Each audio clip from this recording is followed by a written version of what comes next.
भंतेचं आगमन झालेलं आहे।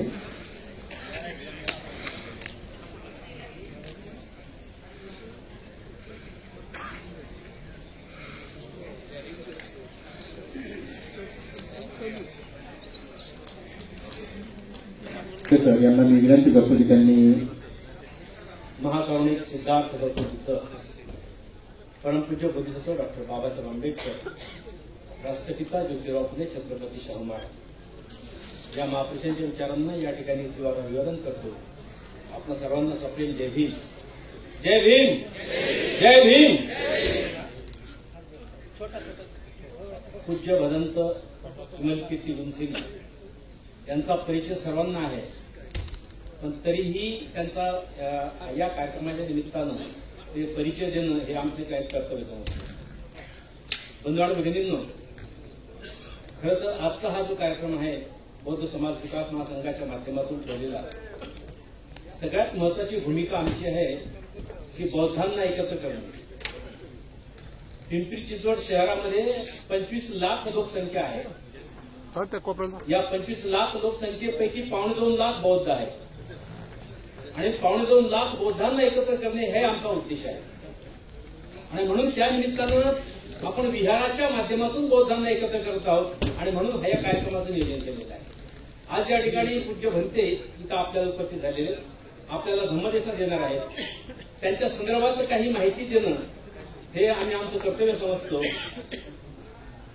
पूज्य भंतेचा एक सगळ्यात महत्वाचा त्यांचा एक उद्देश आहे, तो म्हणजे की डॉक्टर बाबासाहेब आंबेडकर असं म्हणतात की प्रत्येक बौद्ध माणसानं धम्मदीक्षा घेतली पाहिजे, तरच तो बौद्ध समजला जाईल। आणि हेच भंतेजींचा उद्देश आहे की या महाराष्ट्रामध्ये प्रत्येक माणसाला धम्मदीक्षा देणे, धम्मदीक्षा कार्यक्रम घेणे आणि धम्मदीक्षा कार्यक्रम घेतल्यानंतर प्रत्येक माणूस बौद्ध झाला असं ते घोषित करणे। आज आम्ही फक्त जन्माने बौद्ध आहोत, परंतु धम्मदीक्षेने बौद्ध नाही आहे। बाप बौद्ध, मुलगा बौद्ध, परंतु त्याला धम्मदीक्षा आपण दिली नाहीये। आणि भंतेजींचं काम आहे, भंतेजींचा त्यांचा उद्देश आहे की प्रत्येक माणसानं, प्रत्येक मुलानं धम्मदीक्षा घेतली पाहिजे, तशा पद्धतीचे कार्यक्रम आयोजन करणार आहोत। त्याच्यानंतर आपण बघतो की या पिंपरी चिंचवड शहरामधला हा जो बौद्ध समाज आहे, 2.25 लाख लोकसंख्या आहे, पण हा एक संघ नाही आहे। एक संघ तो समाज बनला पाहिजे। त्याचबरोबर त्यांच्यामध्ये बौद्धांमध्ये आपण पाहतो की जी काही आपण या ठिकाणी काही बौद्ध वंदना घेतो, काही कार्यक्रम घेतो, तर त्याच्यामध्ये एक सूत्रीपणा नाहीये। तो एक सूत्रीपणा आणला पाहिजे, हे भंतेजीचा उद्देश आहे। त्यांनी त्या निमित्तानं अनेक असे पुस्तकं त्यांनी लिहिलेले आहेत, ते छापलेले आहेत, प्रकाशित केलेले आहेत आणि ते मोफत लोकांना देतात। तर त्यांचा उद्देश आहे की एक सूत्रीपणा आणणे। त्याचबरोबर आपण बघतो की तरुण वर्गाचा धम्मामध्ये समावेश झाला पाहिजे, धम्म प्रचारामध्ये समावेश झाला पाहिजे, त्यांचा विकास साधला गेला पाहिजे। यासाठी त्यांनी युथ एम्पॉवर वर्ग चालवित आहेत ते, आणि युथ एम्पॉवर अशा पद्धतीचे एक संघटन त्यांनी तयार केलेलं आहे। आपण पाहतो की बाबासाहेब आंबेडकरांनी भगवान बुद्ध आणि त्याचा धम्म हा ग्रंथ लिहिला। हा बाबासाहेबांनी लिहिलेला बुद्ध आणि त्याचा धम्म हा बाबासाहेबांचा मूळ ग्रंथ आहे, बुद्ध आणि धम्मा। त्याचं मराठी रूपांतर बुद्ध आणि त्याचा धम्म आहे। तर याप्रमाणेच तो ग्रंथ सर्वसामान्य जनतेपर्यंत समजेल अशा पद्धतीनं, अशा भाषेत आपण शिकवला गेला पाहिजे। आणि तसंच बाबासाहेबांनी ते लिहिलेलं आहे। आणि म्हणून त्यांनी या बुद्ध आणि त्याचा धम्म याची छोटी छोटी पुस्तकं त्यांनी तयार केलेली आहेत आणि हा ग्रंथ लोकांना, सर्वसामान्य लोकांना समजेल अशा पद्धतीने तयार केलेले आहेत, ते लोकांपर्यंत पोहोचावेत आणि म्हणून ती पुस्तकं ते मोफतपणे वाटत आहेत। तर असा त्यांचा उद्देश आहे। त्याचबरोबर आपण बघतो की बौद्धांच्या विधी संस्कारामध्ये आजही आपण बघतो एकसूत्रीपणा नाहीये। वेगवेगळ्या ठिकाणी ज्यावेळेस आम्ही जातो त्यावेळेला वेगवेगळे विधी आपल्याला पाहायला मिळतात, त्याच्यामध्ये एकसूत्रीपणा नाहीये। तो एकसूत्रीपणा आणला पाहिजे, हे भंतेजीचं महत्वाचं काम आहे। आणि म्हणून त्यांचं असं म्हणणं आहे की यामध्ये एकसूत्रीपणा आणणं हे सगळ्यात महत्वाचं काम आहे आणि ते भंतेजी या ठिकाणी करतायत। त्याचबरोबर त्या ठिकाणी महानाथ शाक्यमुनी विद्यासन, हे Vidyasan and international school of Buddhist study and research centre हे नागपूरला आहे आणि ते जे विद्यापीठ आहे त्या विद्यापीठाची संलग्नित भंतेजी काम करत आहेत। त्याचबरोबर काय की यामार्फत श्रामनेरी यांना प्रशिक्षण देण्याचं काम भंतेजी करतात, त्यांना भिक्खुनीला प्रशिक्षण देण्याचं काम भंतेजी करतात। आणि बरोबर एक सेमिनरी बौद्ध सेमिनरी तयार झाली पाहिजे. त्या माध्यमातून खरा बौद्ध धर्म नेमका काय आहे याचं शिक्षण तिथं मिळालं पाहिजे. आजही बौद्ध धर्मामध्ये आपल्याला वेगवेगळे प्रकार पाहायला मिळतात. बाबासाहेब आंबेडकरांनी बुद्ध आणि धम्मग्रंथ लिहिला, परंतु आजही ज्यावेळेस आम्ही ज्यावेळेला भाषण करतो, ज्यावेळेला लोकांना धम्म सांगतो, त्यावेळेला मात्र एकदा वेगळ्या पद्धतीनं सांगतो असं आपल्याला पाहायला मिळतंय. आणि म्हणून त्यांचं असं म्हणणं आहे की बाबासाहेबांच्या बुद्ध आणि त्याचा धम्म या विचारानुसारच धम्मप्रचार झाला पाहिजे असं त्यांचं म्हणणं आहे. आणि म्हणून आज आपण बघतो की बाबासाहेबांचा जो धम्मग्रंथ आहे त्या पद्धतीनं प्रचार करणे, धम्माचा प्रचार करणे, त्या पद्धतीने बौद्ध लोकांना जोडणे हा एक त्यांचा उद्देश आहे. त्याचबरोबर विहार संस्कृती रुजली पाहिजे. त्यांचा प्रमुख कार्यक्रम काय आहे भंतीजीचा? विहार संस्कृती रुजली पाहिजे आणि विहार संस्कृती रुजवण्यासाठी प्रबोधनात्मक काम झालं पाहिजे. भिक्षू हा प्रशिक्षित असला पाहिजे. प्रशिक्षित असेल तर तो धम्माचं ज्ञान सांगू शकतो. आज बरेचसे आम्ही भिक्षू बघतो की बुद्ध धम्माचं वेगवेगळं ज्ञान सांगतात, वेगवेगळा उद्देश सांगतात आणि बाबासाहेबांनी सुद्धा त्या संदर्भामध्ये नाराजी व्यक्त केलेली होती. लिखित आहे की बाबासाहेबांनी त्या जे भिक्षू वेगळं सांगतात त्या अशा संदर्भात बाबासाहेबांनी नाराजी व्यक्त केली. तर भंतीजीचं असं मत आहे की भिक्षू हा प्रशिक्षित झाला पाहिजे आणि ते प्रशिक्षित करण्यासाठी त्यांनी काही म्हणजे प्रशिक्षण वर्ग सुरू केलेले आहेत आणि त्या माध्यमातून त्यांना प्रशिक्षण देण्याचं काम ते करतायत. आज आपण बघतो की दीक्षाभूमीवर काही लोक येतात, त्याच्यात आम लोक सुद्धा असतात, म्हणजे बौद्धांच्या व्यतिरिक्त बौद्धेतर लोक असतात. त्यांना सुद्धा भगवान बुद्धाचा धम्म कळायला पाहिजे, त्यांना सुद्धा ते भगवान बुद्धाचं धम्माचं ज्ञान मिळालं पाहिजे असा भंतीजीचा आग्रह आहे आणि तशा पद्धतीने त्यांनी आजपर्यंत कार्यक्रम केलेले आहेत. आदर्श बौद्ध विहार निर्माण झालं पाहिजे. त्यांचा उद्देश आहे की आदर्श बौद्ध विहार निर्माण झालं पाहिजे की जेणेकरून लोकांनी म्हणलं पाहिजे की हे आदर्श बौद्ध विहार आहे. आणि म्हणून आता आमच्या बऱ्याचशा काही प्रतिनिधींनी एक आपलं स्वतःचं वक्तव्य व्यक्त केलेलं आहे की केवळ रिटायर्ड मंडळीच विहारात असतात, तरुण मंडळी येत नाहीत. तर अशा पद्धतीचं काम ते वाढलं पाहिजे आणि आदर्श बौद्ध विहार त्या ठिकाणी कसं काय होईल या संबंधानं आपण प्रयत्न केले पाहिजे. सध्या त्यांची एक महाचुला युनिव्हर्सिटी थायलंडला आहे ज्यांच्याशी त्यांचं कोलॅबोरेशन झालेलं आहे आणि म्हणून त्यासाठी नागपूरला त्यांनी एक ट्रेनिंग सेंटर निर्माण केलेलं आहे. त्या ट्रेनिंग सेंटरच्या माध्यमातून ते काम करतायत आणि त्याचबरोबर सध्या ते कर्जत कोंडावडी या ठिकाणी बौद्ध सेमिनरी निर्माण केलेली आहे आणि त्या ठिकाणी बौद्ध भिक्षू आणि श्रामणेरींना शिक्षण देण्याचं काम करतात. अशा पद्धतीने त्यांचा हा एक छोटासा परिचय आहे. मी यानंतर भंतीजींना विनंती करतो की त्यांनी आपला आजचा जो विषय आहे तो भंतीजींना आपण विषय दिलेला आहे बौद्ध विहार प्रतिनिधींची सामाजिक जबाबदारी. म्हणजे ज्या ज्या ठिकाणी बुद्ध विहार आहे त्या बुद्ध विहारामध्ये जे प्रतिनिधी आहेत त्यांची सामाजिक जबाबदारी काय आहे? केवळ जयंती करणे, जयंतीमध्ये मिरवणुका काढणे, गायन पार्ट्या घेणे एवढंच काम आहे का? त्याच्या पलीकडे काही आहे की नाही? आणि म्हणून हा विषय ठेवलेला आहे की बुद्ध विहार प्रतिनिधीची सामाजिक जबाबदारी या संदर्भामध्ये माझ्यापेक्षा भंतीजी आपल्याला या संदर्भामध्ये धम्मदेशला देतील अशी मी त्यांना या ठिकाणी विनंती करतो. माध्यमातून आपण भंतीजीचा सत्कार करत आहोत. तर आमच्या सर्व बौद्ध समाज विकास महासंघाचे सगळे कार्यकर्ते ते भंतीजींना एक पुस्तक देत आहेत. तर त्यांनी त्या पुस्तकाचं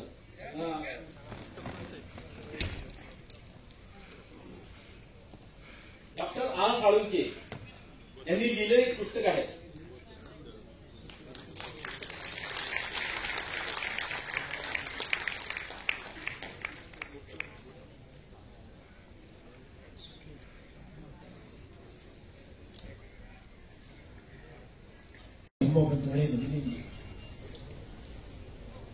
आज आपण इथे मोठ्या संख्येने उपस्थित आहात आणि तेही धम्म चळवळीच्या विकासाच्या प्रगतीच्या पुढील वाटचालीच्या दृष्टीनं विचार करण्यासाठी आलेला आहात.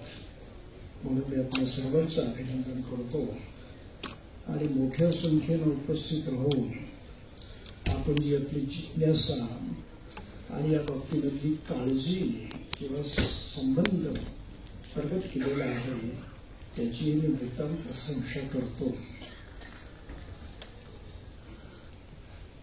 त्याचप्रमाणे आपण हे पुस्तक मला भेट दिलं. सर्वोत्तम भूमिपुत्र गौतम बुद्ध त्याबद्दल मी आपल्या आभार मानतो. याचे लेखक माझे मित्र आहेत आणि पुस्तक लिहित असताना आम्ही याच्यावरती अनेक चर्चा केलेल्या आहेत, संदर्भ तपासलेले आहेत. त्यामुळं त्या लेखनामध्ये अप्रत्यक्ष माझा सुद्धा काहीतरी सहभाग आहे. परंतु ते केलं त्यावेळी मोठे आनंद झाले. बंधू आणि भगिनींनो, आपण विषय जो दिलेला आहे तो विहार संघटन काळाची गरज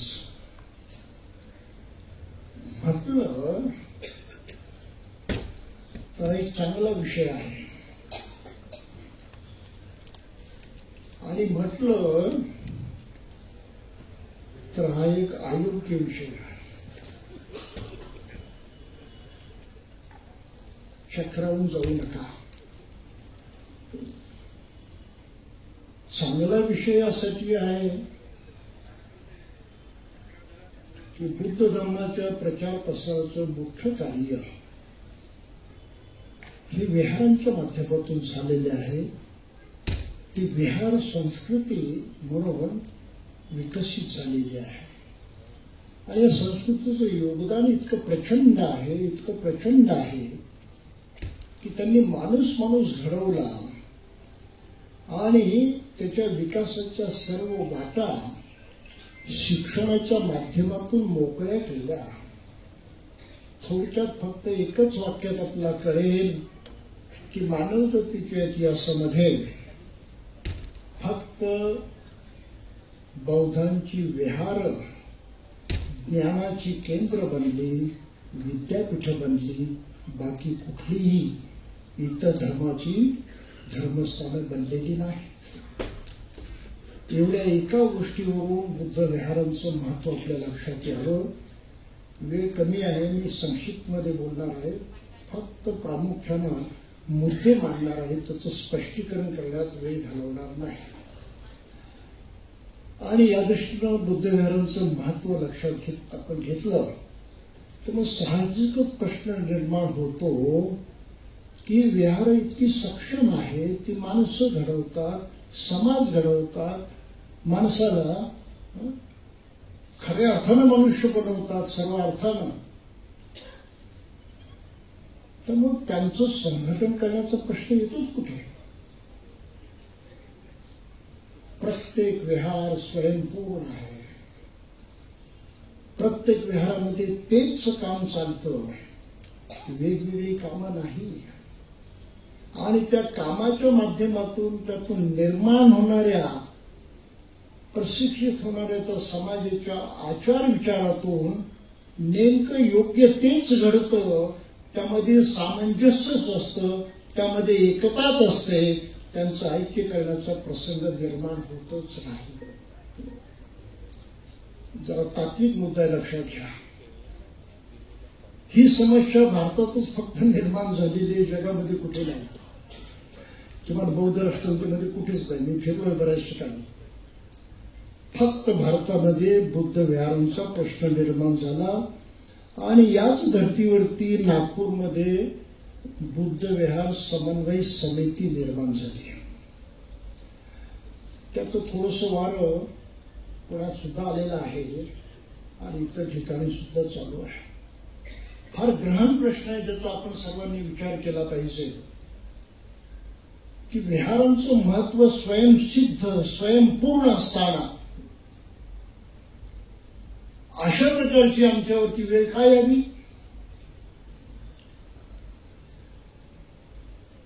ही परिस्थिती का निर्माण व्हावी? मी बौद्ध राष्ट्रामध्ये बघितलं, तिथे त्यांची गरजच वाटत नाही. सारी बुद्ध विहार आपापसामध्ये एकदम एकसूत्रीपणानं काम करतात. सर्व विहार स्वतंत्र आहेत, त्यांचं संघटन अजिबात नाही. पण संघटन नसून सुद्धा त्यांच्यामध्ये जीवाभावाचं ऐक्य आहे. ऐक्य कार्याच्या दृष्टीनं आहे. ऐक्य त्यातून निर्माण होणाऱ्या परिणामाच्या दृष्टीनं आहे. तर थोडंसं इतिहासाकडे आपल्याला फार बारकाईनं पाहावं लागतं आणि आपल्या आसपास काय चाललंय त्याची सुद्धा दखल घ्यावी लागते. म्हणून या प्रश्न आपल्या पुढे निर्माण केला की आम्हाला त्याची गरज का निर्माण झाली. पण गरज निर्माण झालेली आहे ना, ती तर नाकारता येत नाही. मग ज्या अर्थी प्रश्न निर्माण झाला आहे तर मग त्याचं समाधान शोधावंच लागणार आहे. त्यातून काही पळवाट नाही. म्हणून आपल्या पुढे हा प्रश्न निर्माण झाला आहे तर त्याचं समाधान आपल्याला आता शोधलंच पाहिजे. मग काय समाधान आहे याच्यामध्ये? कोणता मार्ग आहे त्याच्यामध्ये? मार्ग फक्त एकच आहे. मार्ग फक्त एकच आहे.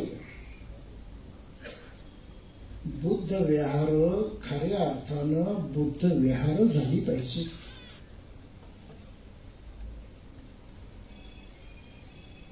खऱ्या अर्थानं बुद्ध विहार झाली पाहिजे. आणि आपल्याला सर्वांना हे थोडंसं लक्षात घ्यावं लागेल की आम्ही भारतामध्ये बुद्ध विहार प्रस्थापित केली, परंतु त्या करणाऱ्या कोणत्याही माणसानं इतर बौद्ध देशामध्ये जाऊन तिथली विहार कशी असतात, कशी काम करतात, कसं त्यांचं कार्य चालतं हे बघितलेलं आहे असं मला मुळीच वाटत नाही.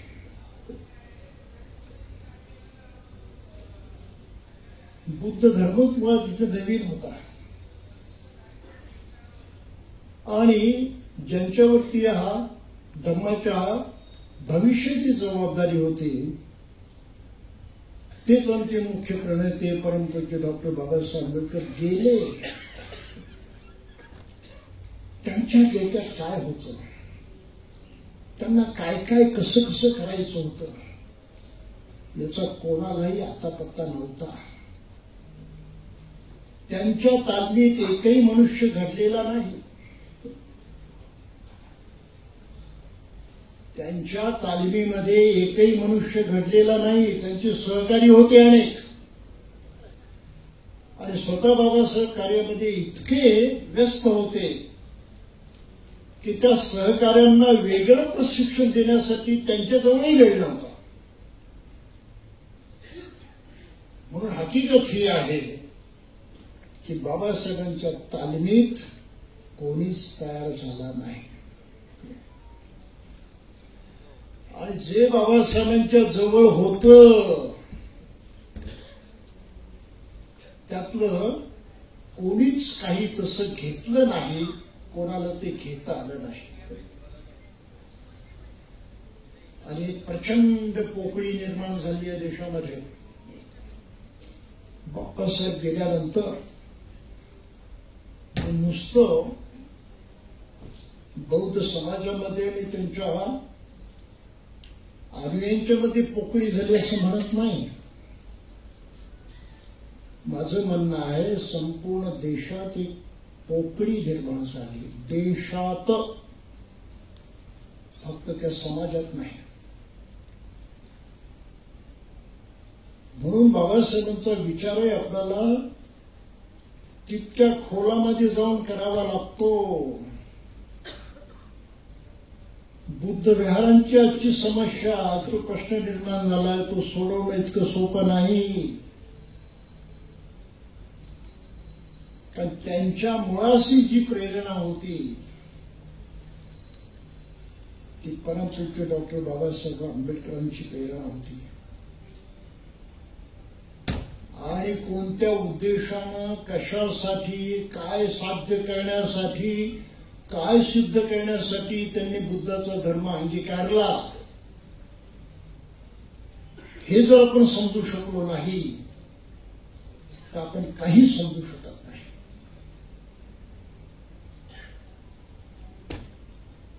बाबासाहेब या दृष्टीने जर आपल्याला कळले नाही, समजले नाहीत, आपण कधीही सज्ञानी होणार नाही, अज्ञानीच राहू.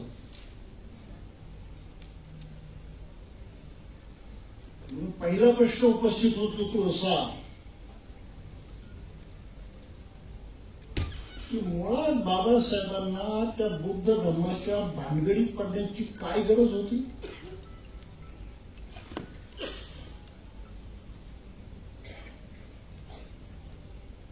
काय गरज होती? इथल्या माणसाला धर्म होताच नाही, त्याला नवा धर्म दिला पाहिजेची काय गरज होती?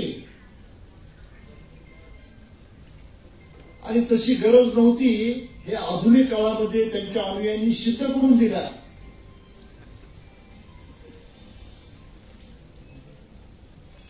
बाबासाहेबांना धर्मांतर करण्याची गरज नव्हती, धर्म घेणं काही चुकीचं होतं, ते काही बरोबर नव्हतं, हे त्यांच्या अनुयायांनी सिद्ध करून दिलं आहे. नाही समजलं? पुरावा काय?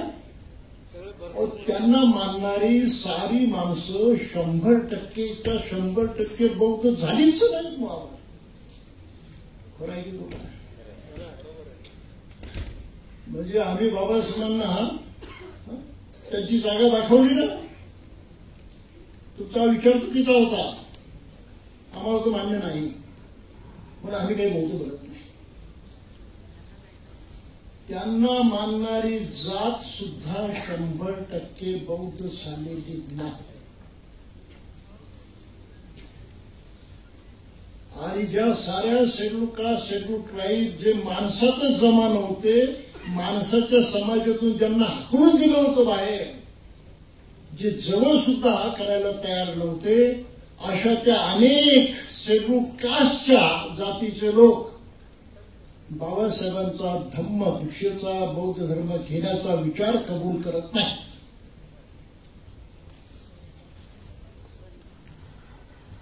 सर्व शेड्यूल कास्टचा विरोध आहे. फक्त बाबासाहेब ज्या जातीत जन्मले त्या जातीतल्याच महार जातीनं काही प्रमाणामध्ये बुद्ध धर्म मान्य केला. आणि ज्यांनी तो मान्य केला त्याचबरोबर काही लोकांनी तो मान्य तसा केला नाही, परंतु जरा बाबासाहेबांच्या भिडे दाखल जरा इज्जत का सवाल आहे असा प्रश्न निर्माण करून तेही स्वतःला जन्मानं बौद्ध म्हणायला लागले. समस्या अतिशय गंभीर आहे. म्हणून पहिला प्रश्न आहे की बाबासाहेबांनी मुळामध्ये बुद्ध धर्म घेण्याची ही कारवाईच काय केली, तो विचारच मुळामध्ये का केला, हे जर आपण नाही समजत नाही काही समजू शकणार नाही. आणि म्हणून त्यातून दुसरा प्रश्न निर्माण होतो की मुळात बाबासाहेबांना या देशामध्ये आपलं सर्वस्व वेचून सर्वस्व पणास लावून काय कार्य सिद्ध करायची होती, काय साध्य करायचं होतं, कशासाठी आपलं त्यांनी जीवन पणास लावलं, आपलं संसार आपलं खाजगी जीवन याच्यावरती पाणी सोडलं एक प्रकारे, आणि पूर्णपणे स्वतःला ह्या वेगळ्या कार्यामध्ये झोकून दिलं, आयुष्य पणास लावलं. फार सुखानं जगू शकले असते, त्या साऱ्याचा त्यांनी त्याग केला. का, कशासाठी? यासाठी आपल्याला आठवावं लागेल त्यांच्या जीवनामधला एक मोठा प्रसंग. तो आहे बडोद्याचा. मी इतिहास सांगून आपला वेळ घेणार नाही, आपल्याला तो माहीत आहे. बडोद्याला त्यांचा जो अनुभव होता तो कसा होता हे सर्वांना माहीत असल्यामुळं त्याचा परिणाम काय झाला तेवढंच मी आपल्याला सांगू इच्छितो. नाव बदलून तिथे राहिले एका पारशाच्या धर्मशाळेत, आणि तिथे पारशी सुद्धा लाठ्या घेऊन आले आणि त्यांना हकलून दिलं. बरं, तिथे त्यांना नामांतर करून राहावं लागलं. तेव्हा त्या पारशानं जागा दिली आणि बाबासाहेबांनी स्वतःच्या हातानं तिच्या रजिस्टरमध्ये नाव लिहिलं स्वतःच, आदरजी सोराबजी. खोटं बोलले ना? हस्ताक्षर त्यांनी ते नाव लिहिलंय स्वतःच्या, फोटो लिहिलं ना त्यांनी. एवढ्या मोठ्या माणसाला आयुष्यामध्ये इतका मोठा खोटेपणा करावा लागला कशासाठी? का? यासाठी की त्यांना त्या बडोदे राज्यामध्ये राहण्यासाठी घर मिळू शकलं नाही, भाड्यानं खोली मिळू शकली नाही. आणि मग संध्याकाळी ते सयाजी उद्यानामध्ये जाऊन बसले. धस तसा वाटला की माझ्यासारखी योग्यता असणारा मनुष्य ह्या राज्यामध्ये नाही.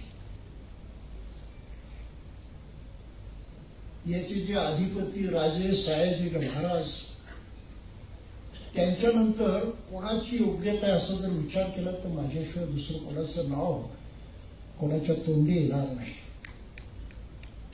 ही परिस्थिती होती. आणि तरी सुद्धा केवळ जातीच्या नावानं माझा सारा मानवी अधिकार नष्ट करून टाकलेला आहे, इतका की माझ्या डोक्यावरती छप्पर सुद्धा मला मिळू शकत नाही. मनुष्य म्हणून आपल्या स्वतःच्या जीवनाची एवढी विटंबना झालेली बाबासाहेबांनी बघितली, तळमळून केलं. अंतर्गत त्याचं पिळवटून निघालं आणि प्रचंड संताप मनामध्ये निर्माण झाला की नाही,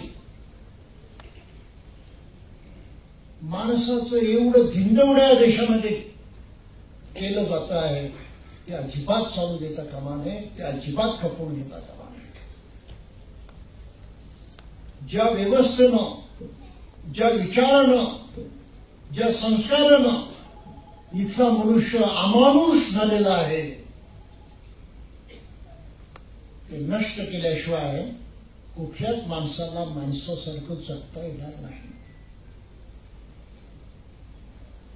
माझं आयुष्य राहू दे बाजूला, मला मनुष्य म्हणून इथे जगायचंच नाही, परंतु ही पद्धती आहे, हे या देशामधलं वास्तव आहे, हे वास्तव नष्ट केल्याशिवाय मी गप्प बसणार नाही. म्हणून त्यांनी पहिली प्रतिज्ञा केली, या देशातला जातीभेद उखडून टाकण्याची, नष्ट करण्याची. आणि त्याचा प्रमाण ग्रंथ पुढे आपल्याला पाहायला मिळतो. त्यांचं भाषण अनायलेशन ऑफ कास्ट, जाती निर्मूलन, की भारत देशातला माणूस अमानुष झालेला आहे, त्याला माणुसकी सोडलेली आहे. समोरचा माणूस त्याला माणूस दिसत नाही, त्याला भलतच वेगळा प्राणी दिसतो आहे आणि मग तो त्याच्या माणसासारखा वागत नाही. ही विकृती, हा रोग, हा नष्ट झाला पाहिजे. म्हणून बाबासाहेबांनी आपलं आयुष्य कशासाठी समर्पित केलं? थोडक्यामध्ये या देशामधला जातीभेद नष्ट करण्यासाठी आणि या देशामध्ये पुन्हा माणुसकी प्रस्थापित करण्यासाठी. आणि माणुसकी कशी प्रस्थापित होईल, कोणता आधार आहे, कोणता उपाय आहे, कोणता आदर्श आहे? तर जगाच्या इतिहासामध्ये फक्त बुद्ध आहे, बुद्धाचा धम्म आहे जो 100% माणुसकीचा आहे. म्हणून जुनं सारं पलटवून, नष्ट करून, मुळापासून उखडून टाकून हा नवा समाज मला या देशामध्ये घडवायचा आहे. बुद्धाच्या विचारानुसार धम्माप्रमाणे जगणारा, ज्या समाजाचं वर्णन त्यांनी केलेलं आहे, स्वातंत्र्य, समता, बंधुत्व यावरती आधारित समाज, ज्यामध्ये खऱ्या अर्थानं माणसाला माणूस म्हणून न्याय मिळतो. माणसाला न्याय हवा असेल तर त्याला माणूसच बनावं लागतं. माणूस बनला नाही तर तुम्ही कोणाशी न्याय करू शकणार नाही, तुम्ही अन्यायानं वागणारच. आणि अन्यायानं वागणं ही अमानुषता आहे, शैतानी वृत्ती आहे, राक्षसी वृत्ती आहे. ती नष्ट केलीच पाहिजे, त्यांची भूमिका होती. जर बाबासाहेबांचा तो विचार आम्ही कबूल केलेला नसेल आणि त्यावरती अंमलबजावणी करायची अशी आमची जर इच्छा नसेल तर मला वाटतं आपल्याला बाबासाहेबांचा अनुयायी बनण्याचा काही अधिकारच राहत नाही.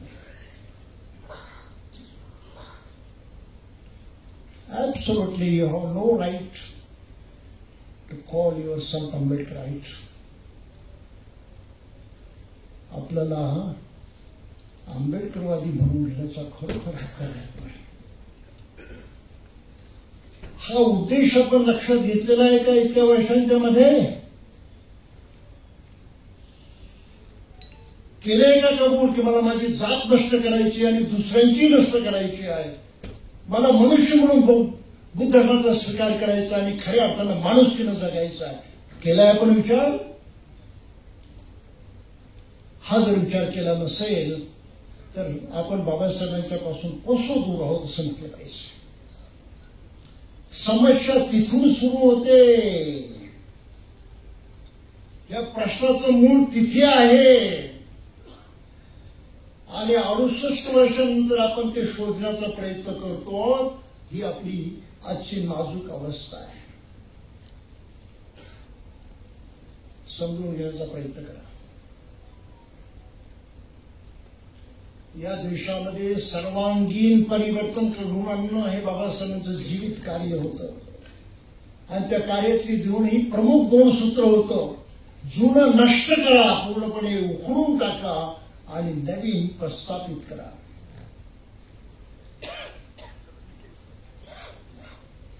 धम्म दीक्षा घेणं इतकं महत्वाचं आहे. जो मनुष्य हा विचार स्वीकारत नाही आणि बौद्ध बनत नाही तो बाबासाहेबांचं ऐकत नाही. उघड उघड म्हणावं लागेल. बरं, हे कशासाठी करायला सांगितलं बाबासाहेबांनी? त्यांचा काय स्वार्थ होता, काय लाभ होता त्याच्यामध्ये? त्यांचा काहीच लाभ नव्हता.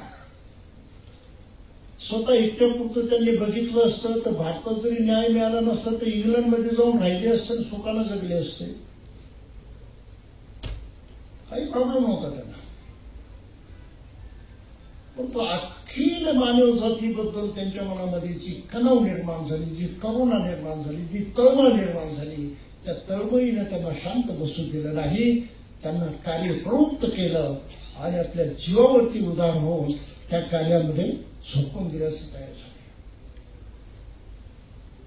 हा मुद्दा लक्षात घ्या.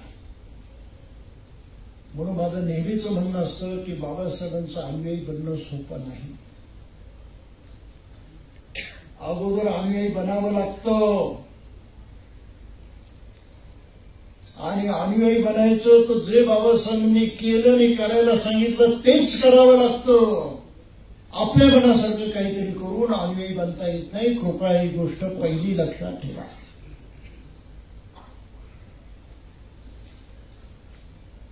आज आपल्याला ह्या मूळ प्रश्नाचा गाभा काय आहे तो आपल्या पुढे मांडण्याचा प्रयत्न करणार आहे. आणि आम्ही बाबासाहेबांचं ऐकत नाही हा ते मूळ सूत्र आहे. आजही ऐकत नाही. बाबासाहेबांच्या काळात ऐकत होते फार लोक, फार श्रद्धेनं ऐकत होते. ते ऐकत होते, तसं करत होते. बाबासाहेबांनी सांगितलं मृताचं मांस खाऊ नका, अहो लोकांनी सोडून दिलं. आज लोक काय म्हणतात, आता खाण्याचे दिवस आले तुम्ही नका खाऊ म्हणतात. तेव्हाच्या लोकांची नव्हती ताकद. आता खाण्याचे दिवस आले तुम्ही म्हणता नका खाऊ म्हणून. आहे ना गंमत? बौद्ध म्हणून कोणाला म्हटलं की आपण शक्यतो शाकाहारी बनावं, काय म्हणते ते भलतं सांगता. बुद्धानं कुठे म्हटलं खाऊ नका म्हणून? दाखवा कुठल्या ग्रंथात केला तर कुठे दाखव बाबा, लिहिलंच का नाही तसं. आणि रविवार म्हणजे काय आमचा हक्काचा दिवस. औरंगाबादला मी क्लास सुरू करायला गेलो. वर्ष 2 वर्ष मी तिथे क्लास घेतला. दर आठवड्याच्या आठवड्याला औरंगाबादला जात होतो, प्रवास करत होतो, तिथे शिकवत होतो. कोणत्या दिवशी क्लास घ्यायचा असं ठरवलं, त्याची बैठक घेतली विचारवंतांची. आणि त्या सगळ्यांना म्हटलं की आपण रविवारी सकाळी बसू, क्लास येऊ, म्हणजे मला संध्याकाळी परत पुण्याला जाता येईल, रात्री मुक्कामाला येईल शनिवारी. आमचे कांबळे गुरुजी उभे राहिले. अतिशय चांगला मनुष्य, अतिशय सज्जन मनुष्य, अतिशय प्रामाणिक आणि काटेकोर जगणार आहे. गुरुजी म्हणाले नाही चालायचं. मला धक्का बसणार, एवढा चांगला मनुष्य मग तू नाही चालायचं, आता बाकी कोणाला विचारायचं. म्हटलं गुरुजी असं कसं, तुम्हाला नाही कळायचं ते, पण ड्रायव्हर तुम्ही सोडून द्या, आता मला जास्त बोलायला लावू नका. मला काहीच कळेना. नाही गुरुजी मला तुमचं काही पटत नाही. मग ते तिथून बोलायचं तर माझ्या जवळ आले, माझ्या कानाशी लागून बोलले, अहो रविवारी ज्या बौद्धांना तुम्ही शिकू इच्छिता क्लासला यावं असं तुम्हाला वाटतं, ते मटणाच्या दुकानात रांगेत उभे राहिलेले असतात.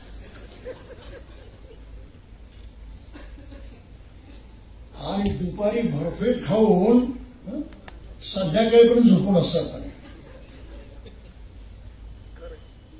त्यामुळे रविवार तुम्ही विसरून जा, रविवारी क्लास काय व्हायचा नाही. संध्याकाळ झाली की मग इतर कामं असतात ना, संसाराची कामं, घरादाराची कामं, इकडचं नाही नातेवाईकडे जा, हे करायला जा, त्या करायला जा, कुठेही वेळ लोकांना वेळ कुठे, रविवार सोडून द्या. मग गुरुजी कोणता दिवस, शनिवारी रात्री घ्या म्हणा.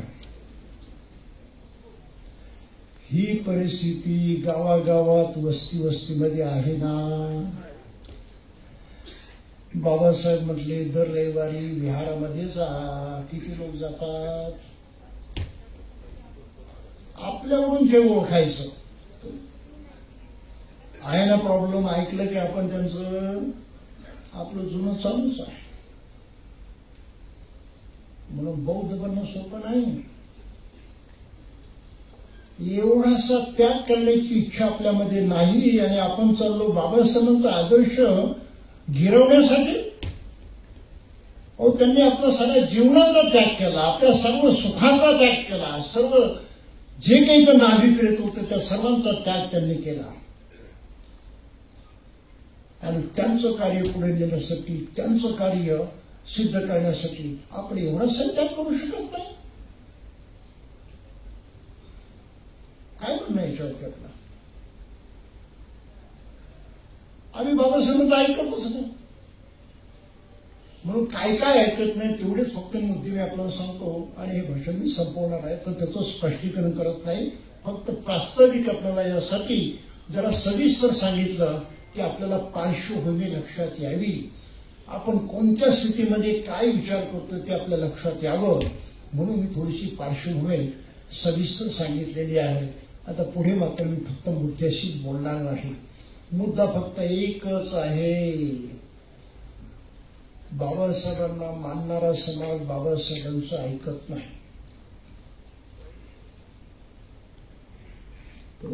एकच मुद्दा आहे.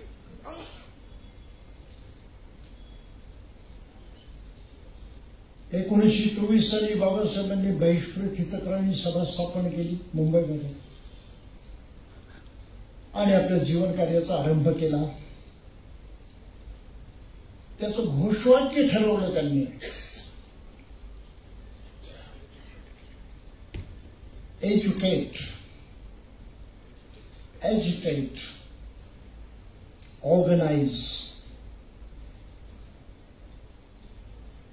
एज्युकेट शिकवा, शिका आणि शिकवा असे दोन्ही अर्थ होतात. Educate oneself, educate others. क्रियापद आहे ते, नाम नाही. एज्युकेट सर्व करा, उत्तेजित व्हा, प्रेरित व्हा, गप्प बसू नका. आणि ऑर्गनाइज संघटित व्हा. कारण केवळ स्वतःपुरता प्रश्न नाही आपल्या पुढे, सारा समाजाचा, सारा देशाचा प्रश्न आपल्या पुढे आहे. म्हणून एकट्याचं काम नाही हे, पण एकट्यानं घडून, एकट्यानं तयार होऊन, एकट्यानं सिद्ध होऊन एकोप्यानं करायचं हे काम आहे. हा संदेश त्यांनी दिला. आता पहिलाच मुद्दा आहे, बाबासाहेब गेल्यानंतर आम्ही एज्युकेट याचा किती वापर केला? तर बऱ्याच प्रमाणात केला, मोठ्या प्रमाणात केला. शिक्षणाचं मर्म माणसाच्या मनात भिनलं आणि या दृष्टीनं मोठं काम झालेलं आहे आणि मोठी उपलब्धी केलेली आहे, याबद्दल वादच नाही. पण शिक्षणामध्ये सुद्धा जरा गडबड आहे. बुद्धानं शिक्षण कशाला म्हणतात ते सांगितलं. बौद्धांनी त्यांच्या विहारामधून विद्यापीठ निर्माण केली आणि ते शिक्षण जनतेला दिलं आणि तेव्हाचा समाज घडवला, माणूस घडवला. ते शिक्षण म्हणजे बाहू सच्चंच सिप्पंच, मंगलसूत्रामध्ये लिहिलेलं आहे. बाहू सच्चंच सिप्पंच. बाहू म्हणजे बहुत, खूप. सच्चन सत्य, खूप सत्य. सिप्प म्हणजे कला कौशल्य. काय शिकायचं माणसानं? खूप काही सत्य शिकायचं आणि खूप काही कला कौशल्य, व्यावसायिक गोष्टी वगैरे शिकायच्या. शिक्षण दोन प्रकारचं आहे. आधुनिक भारतामध्ये फक्त प्रोफेशनल एज्युकेशनला महत्व दिलेलं आहे आणि सच्चन सत्य गाळून टाकलेलं आहे. ब्रिटिशांच्या काळातलं जे शिक्षण होतं त्यामध्ये या दोन्ही गोष्टी होत्या, परंतु स्वातंत्र्यानंतर भारतीय शिक्षण व्यवस्थेमध्ये इतकं परिवर्तन झालं आणि त्यामधला सत्य शिकायची नाना प्रकारची जशी आहे तशी ते सारंच गाळलं गेलं आणि फक्त प्रोफेशनल शिक्षणावरती जोर दिला गेला. त्यामुळे शिकली माणसं आहे देशातली, परंतु ते वैज्ञानिक बनले नाहीत, नैतिक बनले नाहीत. आणि शिकलेल्या उच्च शिक्षलेल्या लोकांच्या मध्ये सुद्धा किती देशामध्ये नैतिकता आहे याची काही उदाहरणं देण्याची, पुरावे देण्याची मला गरज आहे का? सारा देश, या देशातली सारी समाज व्यवस्था त्याची साक्षी आहे. शिकलेले चोर लफंगे नाहीत, शिकलेले लोक गुन्हेगार नाहीत, बलात्कार करणारे नाहीत, भ्रष्टाचार करणारे नाहीत, लोकांना आपोआप झुंजाला लावून रक्तपात करणारे, हिंसा करणारे नाहीत. आहेत ना? काय शिकला तुम्ही? काय शिकला? सत्य शिकला नाही ही परिस्थिती आहे. आणि म्हणून भारतीय मनुष्य नीट विचार करू शकत नाही.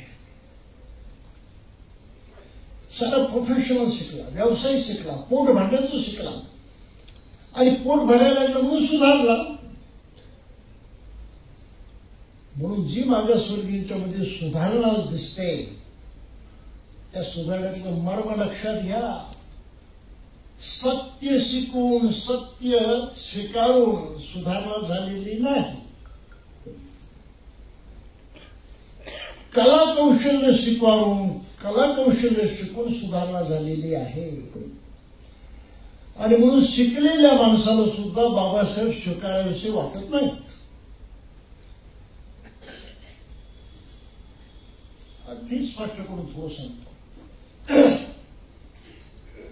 बाबासाहेबांनी एज्युकेट म्हटलं आणि ज्यानं सत्य शिकलं त्यांच्या म्हणण्याप्रमाणे तो काय समजेल? बरोबर आहे, जाती व्यवस्था वाईट आहे, भ्रष्टाचार वाईट आहे, भेदाभेद वाईट आहे, हे असत्य आहे, वाईट आहे, हे टाकून दिलं पाहिजे. बंधुत्व सत्य आहे, मैत्री सत्य आहे, माणुसकी सत्य आहे, त्याची कास धरली पाहिजे. पण हा विचार त्या शिकलेल्या माणसाच्या डोक्यात यायलाच पाहिजे, हे सत्य त्याला कळायलाच पाहिजे. पण शिकून सवरून सुद्धा मागासवर्गीयांना हे सत्य आज कळत नाही आणि आपण बौद्ध व्हावं असं त्याला मुळात वाटतच नाही.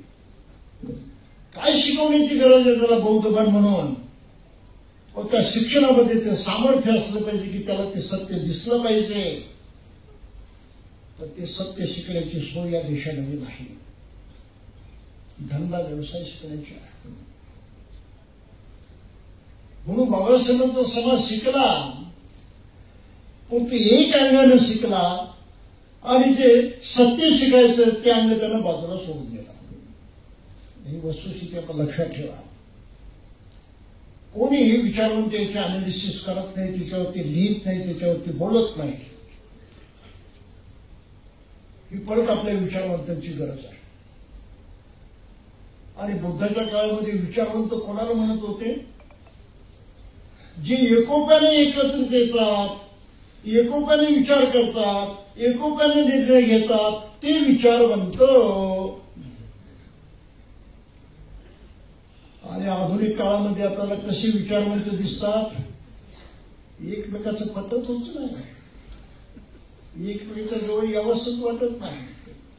आपसामध्ये इतकी घृणा, इतका विरोध, इतका द्वेष की त्याबद्दल बोलण्याची सोय नाही. ज्या समाजातले विचारवंत एका विचारानं वागू शकत नाही, तो समाज विचारवंत नसतो, हे आपण लक्षात घेतलं पाहिजे. सत्य शिकलेला नाही. काही असो, शिक्षणाच्या बाबतीमध्ये आमची ही अडचण आहे. आता राहिलं एज्युकेट, चळवळ करा,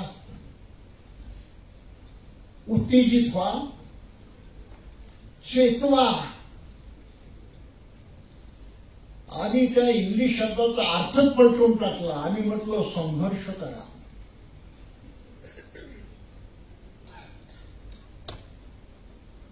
संघर्ष या शब्दाचा इंग्लिश अनुवाद केला तर तो होतो कॉन्फ्लिक्ट, फाईट.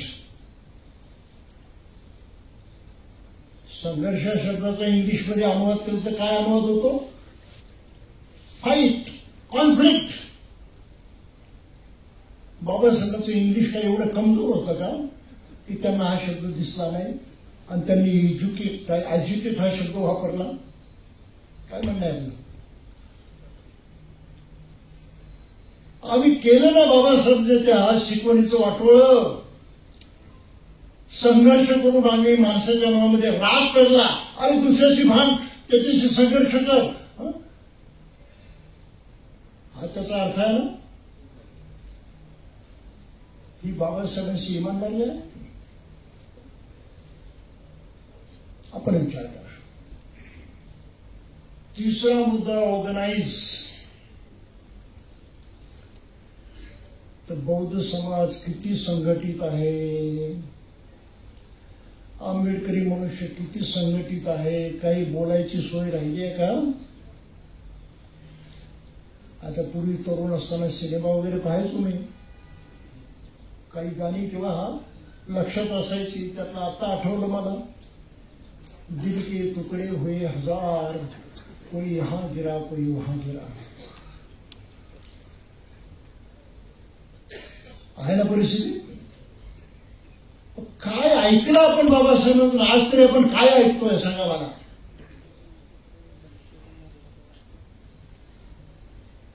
काहीच ऐकत नाही.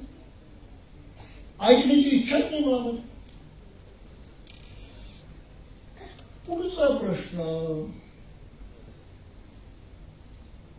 तुम्हाला या देशातली अमानुषता गाळून टाकायची आहे, जातीभेद गाळून टाकायचा आहे, अनायलेशन, निर्मूलन करायचं आहे. त्याचं अनायलेशन ऑफ कास्ट हे बाबासाहेबांचं प्रसिद्ध भाषण आहे. त्यामध्ये त्यांच्या जीवनाच्या तत्व देण्याची सारी प्रमुख सूत्र आलेली आहेत. की जातीभेद नष्ट केल्याशिवाय माणसाचं स्वतःचं कल्याण होणार नाही, इतरांचं तर नाहीच नाही. हा रोग आहे, महारोग आहे, हा मिटला पाहिजे. पण भारताचीच अवस्था अशी आहे की इथला माणूस जातच सोडायला तयार नाही. बौद्ध बनला तरी जात सोडत नाही बरं. हा मोठी गंमत आहे. बौद्ध बनला तरी जात सोडत नाही.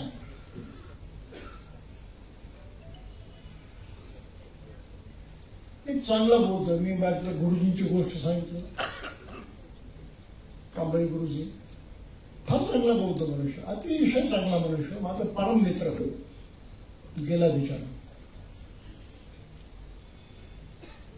त्याला एकदा विचारलं, गुरुजी तुम्ही 4 चौघात तुमच्या कॉलेजमध्ये, तुमच्या हायस्कूलमध्ये टीचर होते ते, तिथे लोक तुमच्याकडे कोणत्या नजरेनं पाहतात?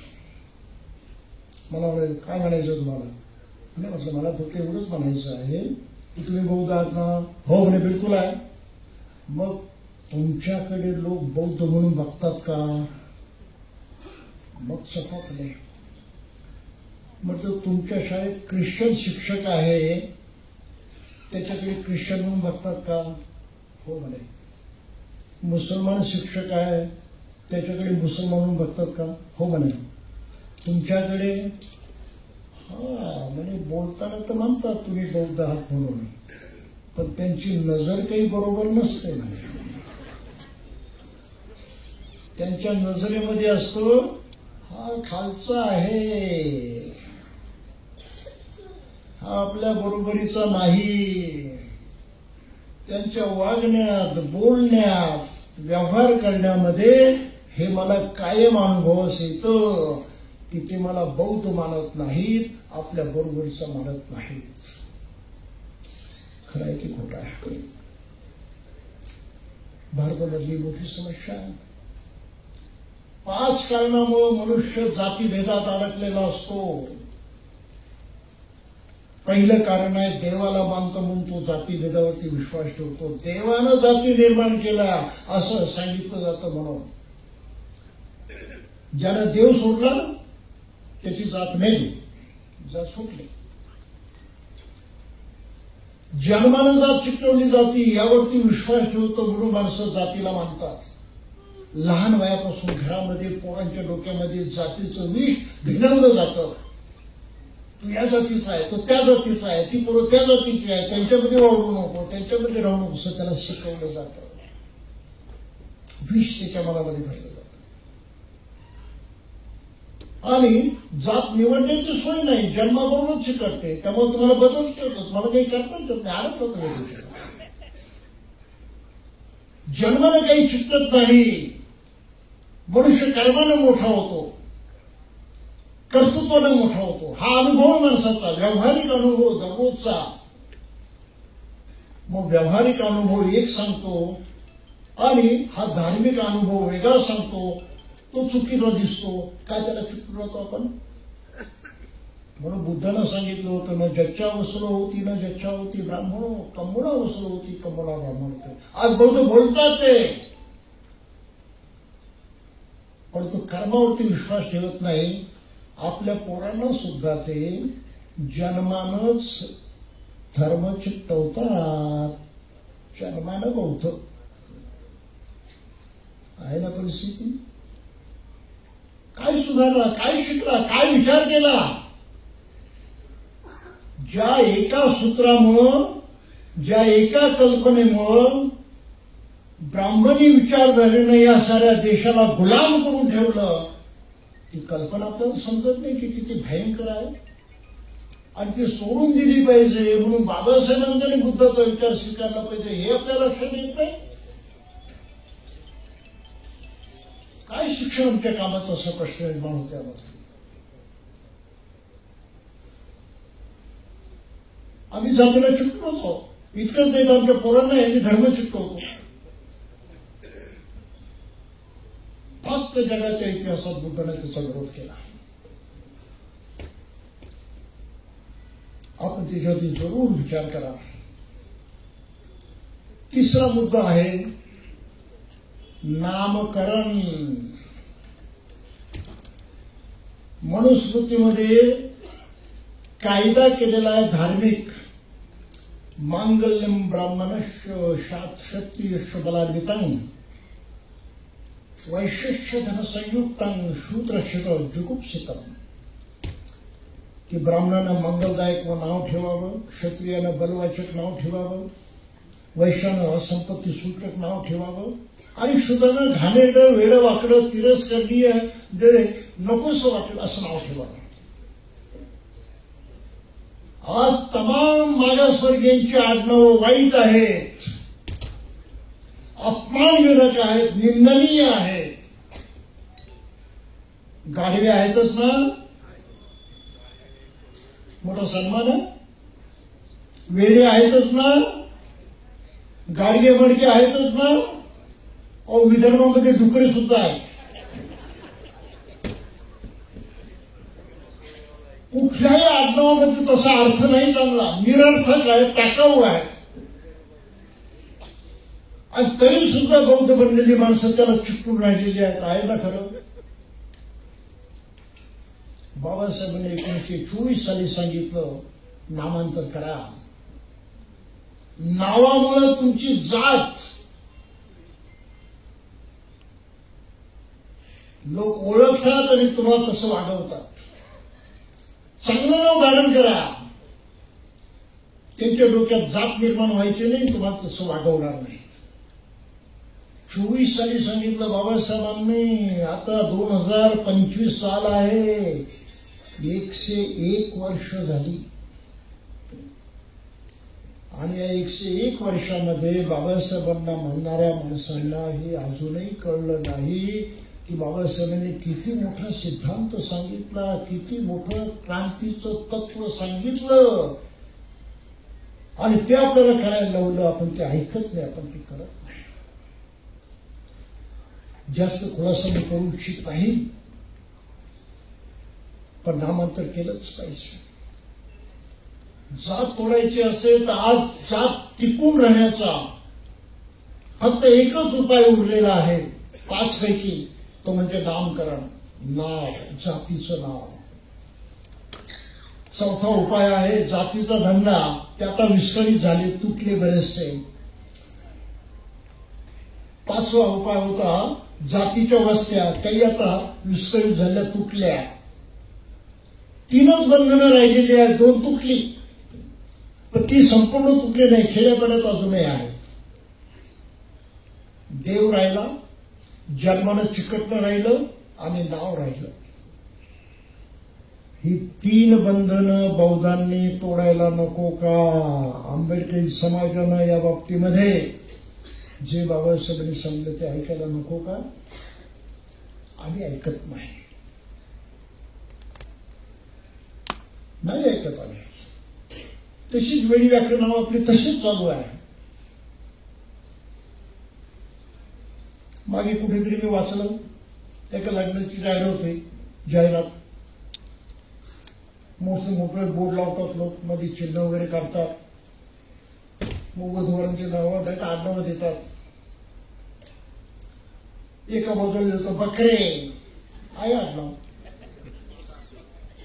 आणि दुसऱ्या बाजूला होतं कापले. म्हटलं काय कॉम्बिनेशन आहे.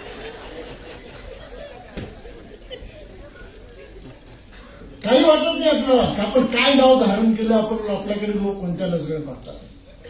म्हणून ही गोष्ट लक्षात घ्या, नामांतर केलं पाहिजे. बाबासाहेबांनी सांगितलं दीक्षा घेतली पाहिजे. बाबासाहेबांनी सांगितलं दीक्षा घेतल्याशिवाय कोणी बौद्ध म्हणायचं नाही. आम्ही दीक्षाच घ्यायला तयार नाहीत. आम्ही पोराबाळांना जन्माचं बौद्ध करून टाकतो, कटकटच नाही अजिबात. त्याला बुद्धही माहित नाही, धर्मही माहित नाही, संघही माहित नाही, काहीच माहित नाही, जीवनाची पद्धती माहित नाही. मुंबईला मी IIT मध्ये गेलो होतो, तिथल्या पोरांशी बोलत होतो. त्यांना विचारलं, पोरांनी कबूल केलं भंतेजी आम्हाला बुद्ध धर्म काही माहित नाही, आम्ही जन्माला बौद्ध आहोत म्हणून. IITची पोरं. BJ मेडिकल कॉलेजमध्ये एकदा कार्यक्रम घेतला होता मी तिथल्या बौद्ध विद्यार्थ्यांच्यासाठी. त्या डॉक्टरना सुद्धा आर्य अष्टांगिक मार्ग सांगता आला नाही त्या विद्यार्थ्यांना. आणि आजही तुम्हाला इतकी अनेक माणसं दिसतील की ज्यांना बुद्धाची मूळ शिकवण नीट माहीत नाही, आर्य अष्टांगिक मार्ग नीट सांगता येत नाही. आज सांगताच येत नाही, माहीतच नाही, तर तुम्ही करणार कसं, वागणार कसं, आणि त्याप्रमाणे सुधारणार कसं, ते शक्यच नाही. म्हणून जन्माला बौद्ध म्हणणार नुसतं वेळीपणा आहे. कळत्या वयात त्यांना दीक्षा दिली पाहिजे, ही बौद्धांची परंपरा आहे. आणखी शेवटचा जो उपाय जो आम्ही करत नाही तो बाबासाहेबांनी सांगितलं, दर रविवारी विहारात एकत्रित या. नाही करत आम्ही. त्याला त्यात आधी बोलण्याची काही गरजच नाही. प्रॅक्टिकल बौद्ध होणार, दीक्षा नुसती घेऊ नका, तुम्ही आचरणात्मक बौद्ध व्हा असं बाबासाहेबांनी सांगितलं. आणि त्यासाठी बुद्ध आणि त्यांचा धम्म या ग्रंथामध्ये सर्व शब्दात लिहिलेला आहे. खंड 5 त्यातला भाग 4, त्यातलं प्रकरण 3, त्या 3ऱ्या प्रकरणातली 31वी लाईन काय लिहिलंय बाबासाहेबांनी? आठवड्याच्या आठवड्याला अष्टशील ग्रहण करून उपोषणाचं पालन करा. लाखो लोकांनी बुद्ध त्यांचा धम्म वाचला, परंतु हा संदेश, हा बाबासाहेबांचा विचार कोणीही स्वीकारला नाही. गेली 30-35 वर्ष मी त्याचा प्रचार करतो, म्हणून आता काही लोक उपोषित करायला लागले आहेत. उपोषित केलं नाही तर आपल्याला वळण लागणार नाही, आपलं मन बदलणार नाही, आपलं चारित्र्य बदलणार नाही, आपल्यामध्ये परिवर्तन होणार नाही. परिवर्तनाचं मूळ आचरण ते आहे. बौद्ध म्हणून आम्ही ते केलंच पाहिजे. जो अष्टशील पाळून उपोषित करत नाही त्याला खरं म्हणजे बौद्ध समजतच नाही. ही बौद्ध राष्ट्रांमधली गोष्ट आहे. आम्ही ऐकलं नाही बाबासाहेबांचं. 5वी गोष्ट बाबासाहेबांनी की आपल्या उत्पन्नाचा 20वा भाग धम्म कार्यासाठी द्या.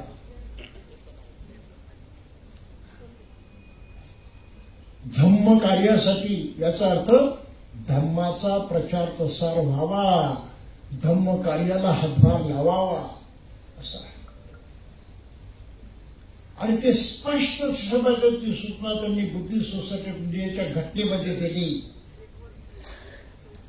त्यांना प्रश्न पडला होता की भारतात मी लोकांना बौद्ध केलं, बुद्ध इथे आला तर त्यांच्या धम्मकार्याला कोण मदत करेल, कुठून पैसा येईल, कुठून सहाय्य होईल. आपल्याच पायावरती उभं राहिलं पाहिजे, आपणच ते निर्माण केलं पाहिजे. म्हणून त्यांनी भारतीय बौद्ध महासभा रजिस्टर केले की जी माणसं, आणि कंपल्सरी सांगितलं की प्रत्येकानं त्या संस्थेचं सदस्य व्हायचं आणि आपल्या उत्पन्नाचा 20वा भाग दान द्यायचा. आणि मग त्यांनी तो कसा वापरायचा, निधी गोळा करण्याची तो सोय केली, व्यवस्था केली, वापर.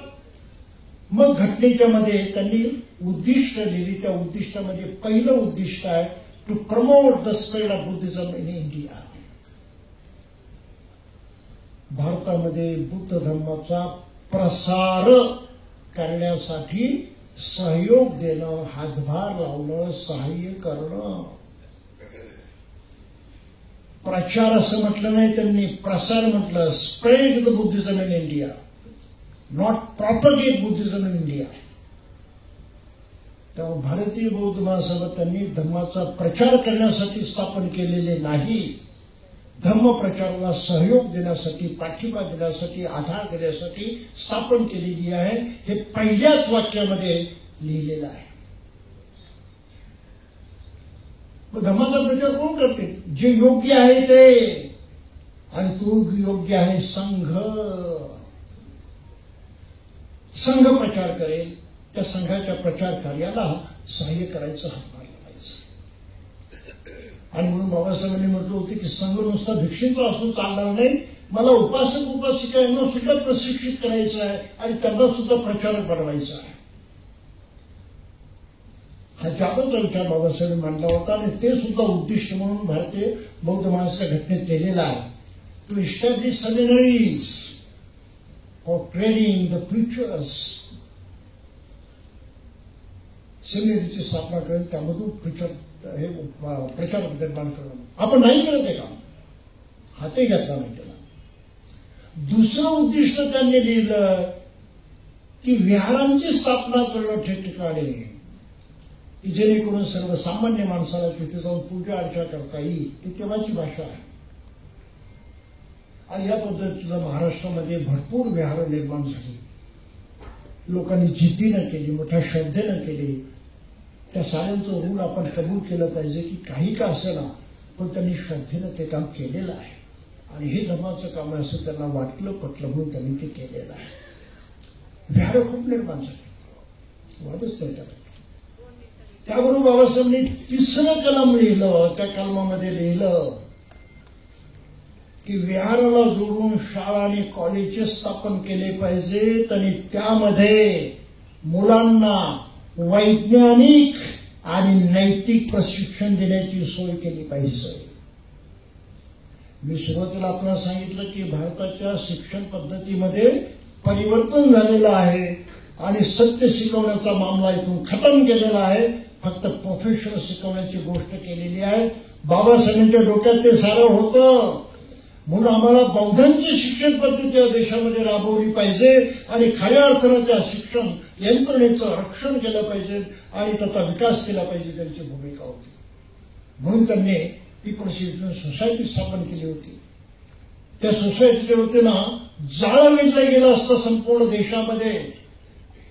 साऱ्या विहारांमधून शाळा आणि कॉलेजेस निर्माण झाले असते. हे बाबासाहेबांचं स्वप्न होतं. आम्ही ते कधी लक्षात घेतलेलं नाही.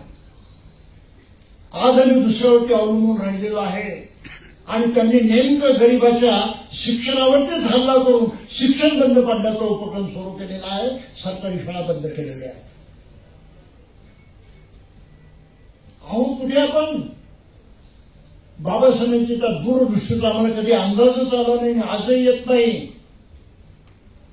आपली कमजोरी आहे. आपण हे शिकलं पाहिजे म्हणून मला ते प्रामुख्याने आपलं पुढे इतक्या स्पष्ट शब्दामध्ये मांडायचं आहे. आयुष्याची 45 वर्ष मी चळवळीमध्ये घालवलेली आहे. इतकी वर्ष सतत अध्ययन केलेलं आहे. 67 सालापासून Buddhist publication society candy Ceylon इथला मी मेंबर आहे आणि तिथून आम्ही बौद्ध साहित्य तेव्हापासून वाचत आलो आहे, त्याचा अभ्यास करत आलो आहे. बाबासाहेबांचं जे लिखित साहित्य प्रसिद्ध झालं जवळजवळ सारं वाचलेलं आहे. काही ग्रंथ अनेकदा वाचलेले आहेत. म्हणून बाबासाहेबांचं मर्म कुठे लक्षात आलेलं आहे आणि या मर्मापासून समाज तुटलेला आहे.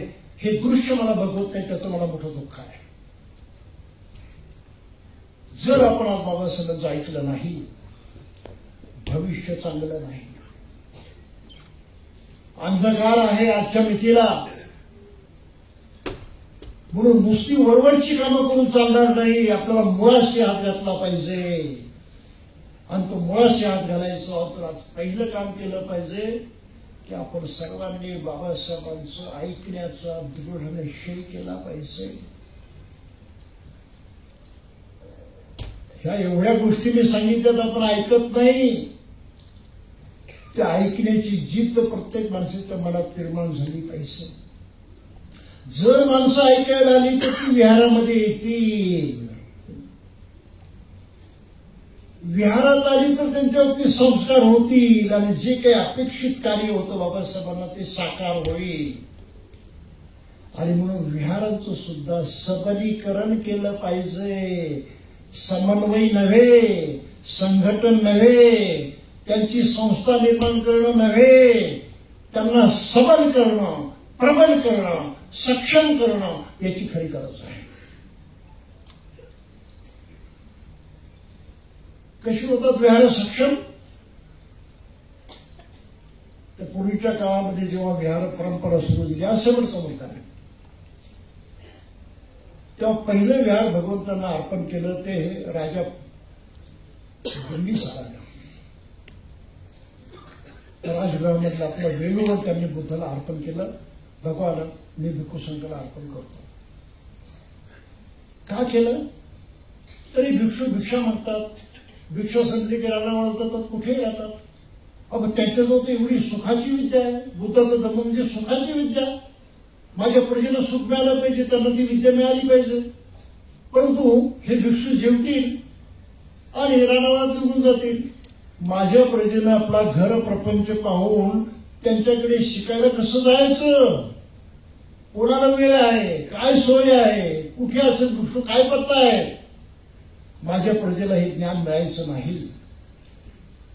म्हणून जर भिक्षूच माझ्या गावात राहिले तर माझ्या प्रजेला वेळ मिळेल. वेळात वेळ काढून ते जातील विहारामध्ये. म्हणून त्याला युक्ती केली आणि बुद्धाला आपलं वेळून दान केलं आणि तिथे पहिलं बुद्ध विहार निर्माण झालं.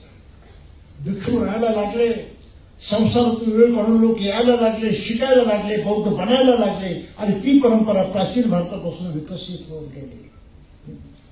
विहार बांधली गेली ती भिक्षूंच्यासाठी. त्या ज्ञानी लोकांनी तिथे राहावं आणि त्यांच्यापाशी जाऊन साऱ्या प्रजेनं शिकावं, हा त्यातला मुख्य उद्देश होता. हे विहारांचं मुख्य कार्य आहे. हे मुख्य कार्य जर आपण करत नसो तर आपल्या त्या इमारतीला विहार मानता येणार नाही. विहार काही बुद्धमूर्ती ठेवण्याचं ठिकाण नाही. ते भिक्षूंच्या राहण्याचं ठिकाण आहे, त्यांच्या कार्याचं ठिकाण आहे, लोकांना प्रशिक्षण देण्याचं ठिकाण आहे. आणि भिक्षूंनी ते एवढं चोख काम बजावलं की बुद्ध विहार विद्यापीठ बनली. बाबासाहेबांनी म्हटलं विहार तिथे शाळा कॉलेज पाहिजे. ती कल्पना विद्यापीठाची बाबासाहेबांच्या डोक्यामध्ये होती. तिथून नैतिक मनुष्य घडला पाहिजे ही कल्पना त्यांच्या मनामध्ये होती. म्हणून बाबासाहेब म्हणतात सर्व समावेशक विचार करावा लागतो, एका अंगापुरता विचार करता येत नाही. म्हणून बंधूंनी भगिनींनो, मला फक्त एवढंच म्हणायचं आहे की आपण विहार सक्षम करणार आहात का?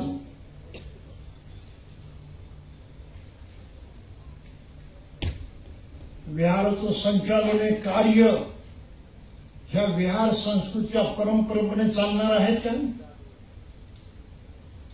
तिथे शिकवणारी सक्षम माणसं असणार आहेत का? भिक्षुक असले पाहिजे याची सुद्धा आवश्यकता नाही, परंतु तसे सक्षम उपासक सुद्धा असले पाहिजेत, आचरण करणारे, त्यामध्ये तशा प्रकारे प्रगती साधणारे. ही जर पूर्तता केली नाही आणि शेजारी बाजूला राहणाऱ्या माणसांना तिथे शिकवण्याची सोय केली नाही तर आपली विहार असली काही नसली काही त्याचा काही उपयोग नाही.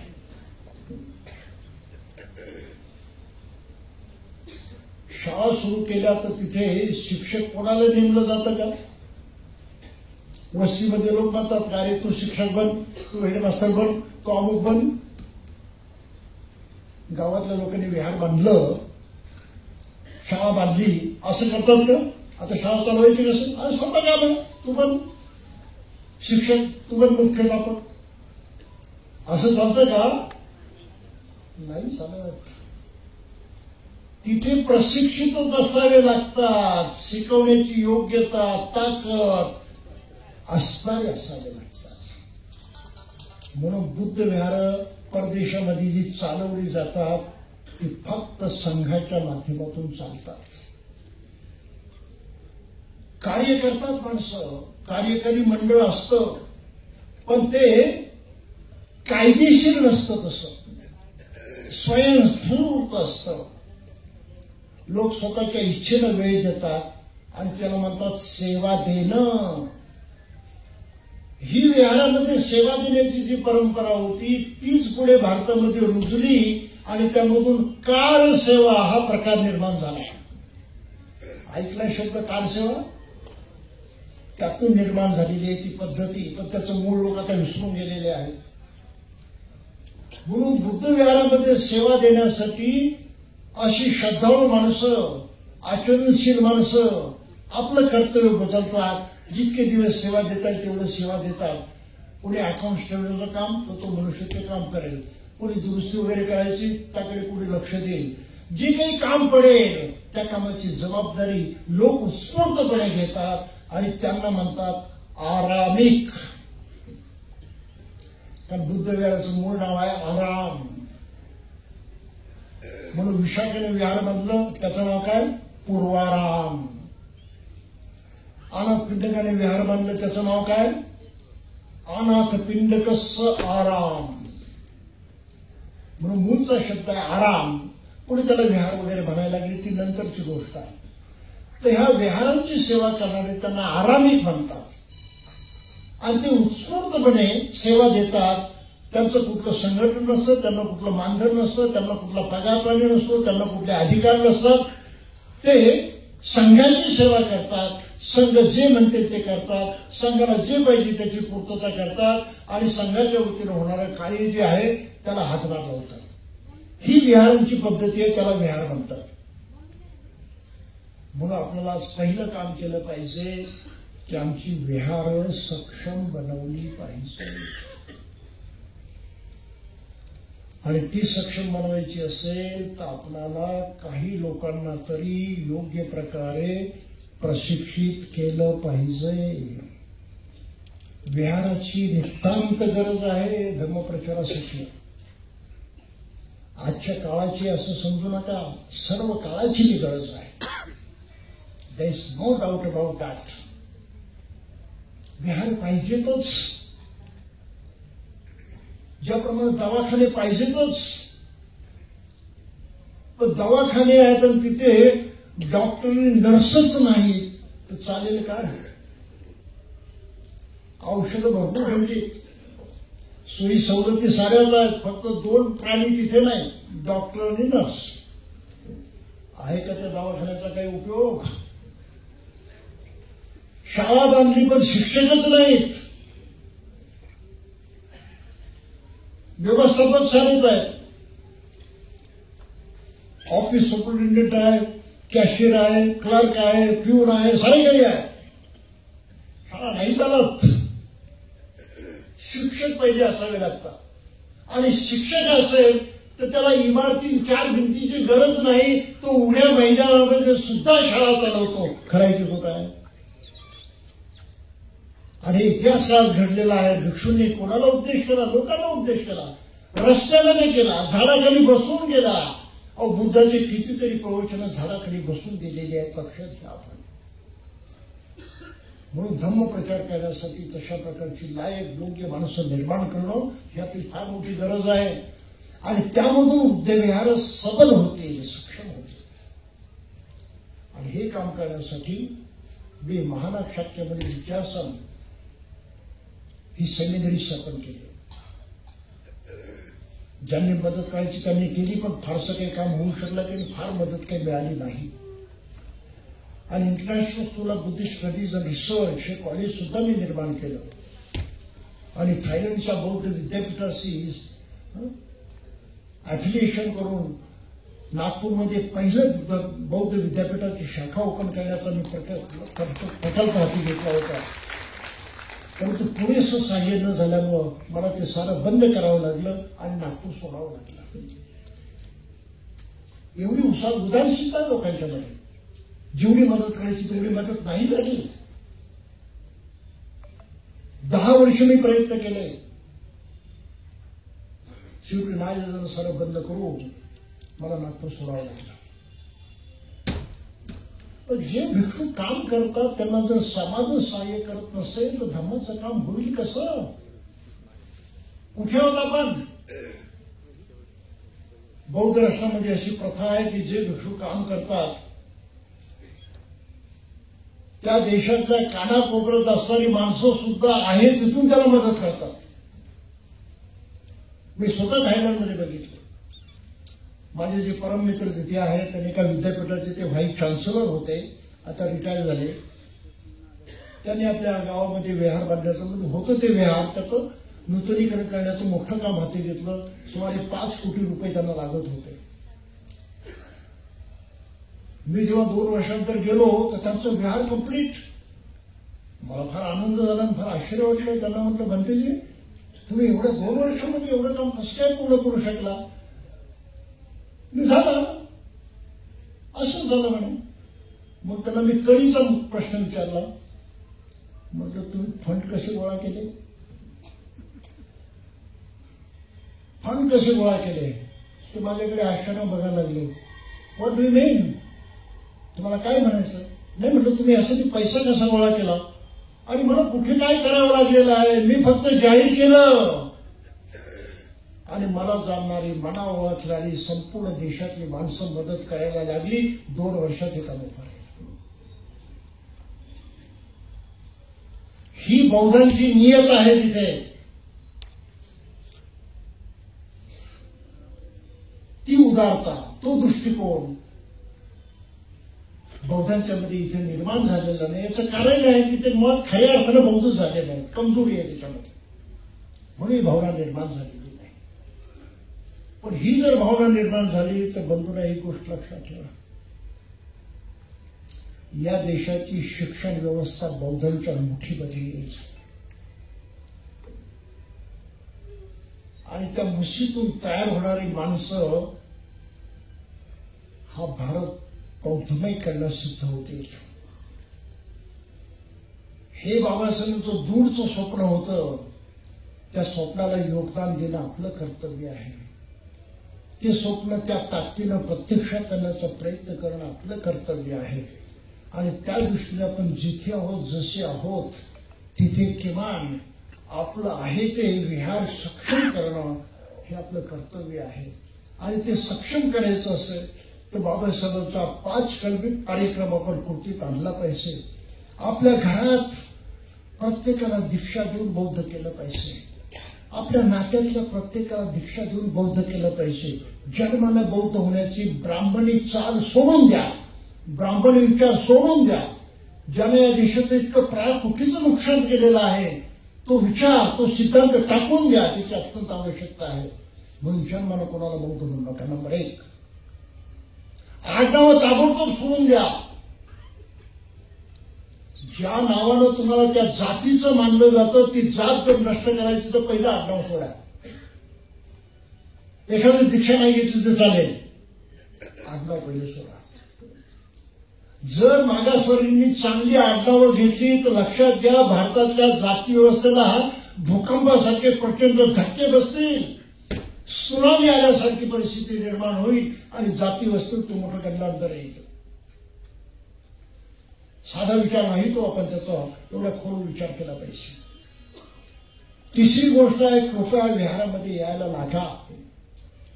एकच भावना बाळगा की माझा बंधू, माझी भगिनी तिथे असणार आहे, माझी माता असणार आहे, माझ्या मुली तिथे येणार आहेत, मला त्यांना पाहायचं आहे, मला त्यांच्याशी बोलायचं आहे, त्यांच्याशी माणुसकीनं मला थोडा वेळ घालवायचा आहे.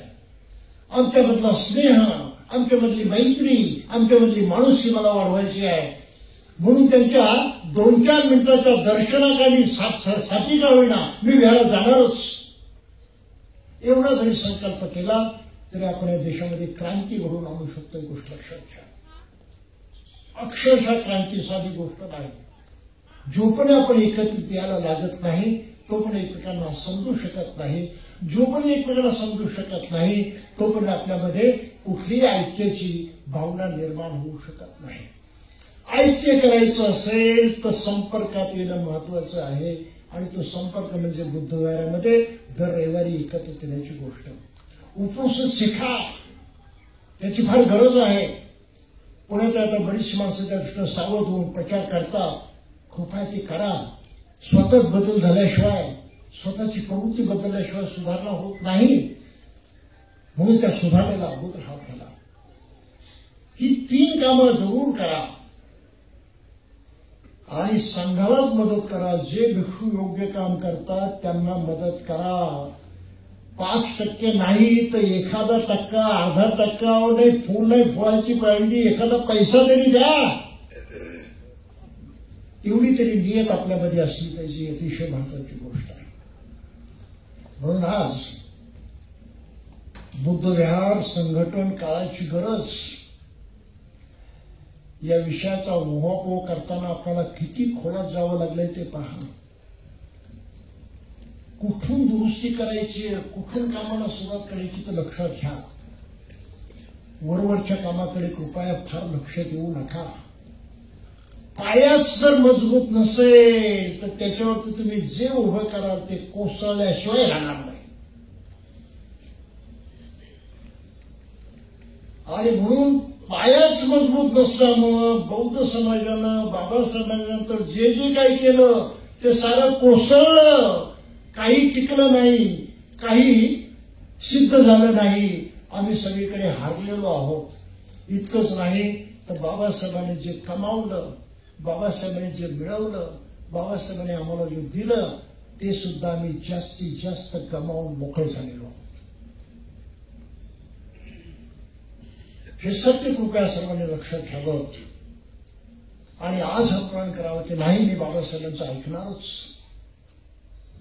आणि बाबासाहेबांचं ऐकणार असेल तर त्या प्रतिनिधीची दीक्षा घ्या. ती दीक्षा घेण्याची सोय मी केलेली आहे. बुद्धाच्या काळामध्ये जे भिक्षू भिक्षुणी व्हायचे, घरदार सोडून बुद्धाच्या सारखं जीवन जगायचे आणि बुद्धत्व प्राप्तीसाठी, निर्वाण प्राप्तीसाठी प्रयत्न करायचे, त्या भिक्षू भिक्षुणांना बुद्धाचं औरस पुत्र, औरस मुलगा आणि औरस मुलगी समजलं जायचं. आणि पाली ग्रंथामध्ये तसं म्हटलं जातं, प्रत्येक भिक्षू बुद्धाचा औरस पुत्र आहे. प्रत्येक भिक्षूने बुद्धाची औरस मुलगी आहे, कन्या आहे. आणि त्यांच्यासाठी शब्द आहे साक्यपुत्र, साक्यधीता. भिक्षू म्हणजे साक्यपुत्र, बुद्धाचा पुत्र आहे तो, अधिकृत वारस. आणि भिक्षुणी म्हणजे साक्यधीता, बुद्धाची कन्या आहे ती, बुद्धाची मुलगी आहे ती, अधिकृत वारस. कारण त्यांचा वारसा ते चालवतात. आपण त्याप्रमाणे आता बाबासाहेबांचा वारसा चालवण्याची जबाबदारी घेतली पाहिजे. ती आपली पहिली गरज आहे. बाबासाहेबांच्या नजरेनंच आपल्याला बुद्ध धर्माकडे पाहिलं पाहिजे आणि त्याचा वापर केला पाहिजे. आणि तो कसा करायचा आणि बाबासाहेबांनी कोणती भूमिका मांडली यावरती मी 170 प्रवचनं दिलेली आहेत.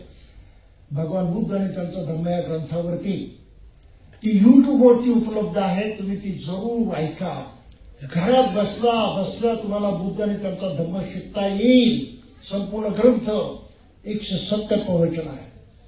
अनायलेशन ऑफ कास्ट यावरती प्रवचन आहे. बुद्ध और कार्ल मार्क्स याच्यावरती प्रवचन आहेत. क्रांती प्रतिक्रांती याच्यावरती प्रवचन आहे. सुमारे 200 प्रवचन माझे, 200पेक्षा जास्त अधिक प्रवचनं युट्यूबवरती उपलब्ध आहेत.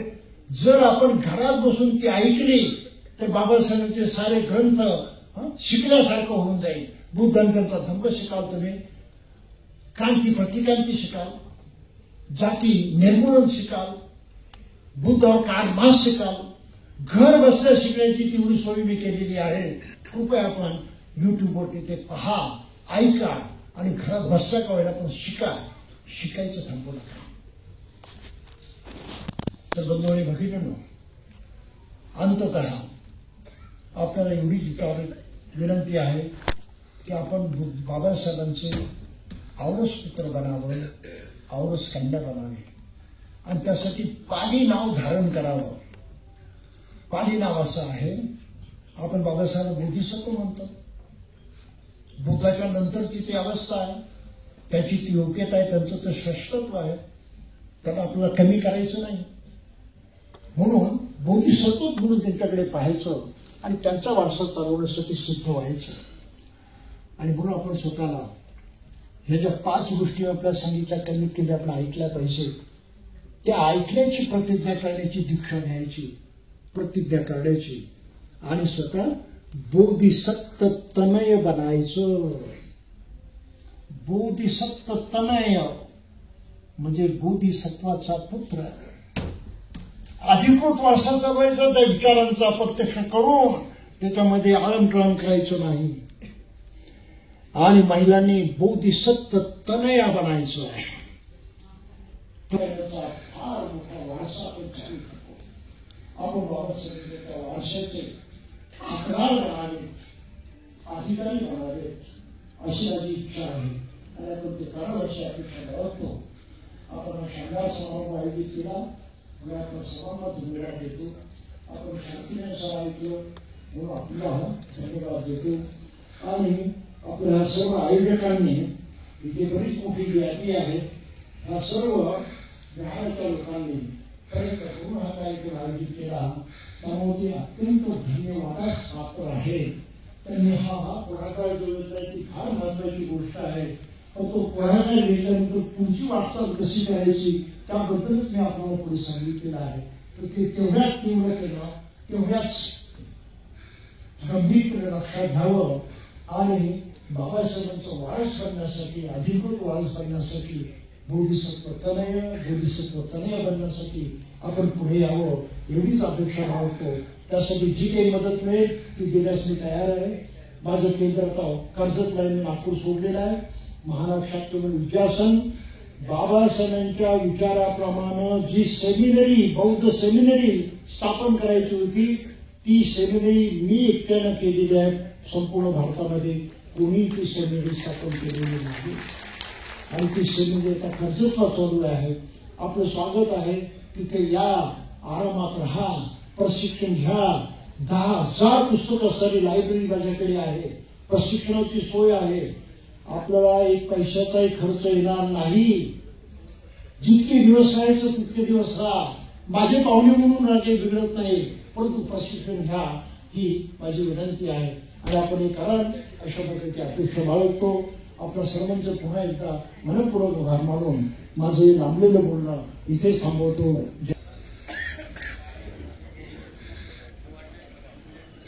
धन्यवाद. म्हणजे यानंतर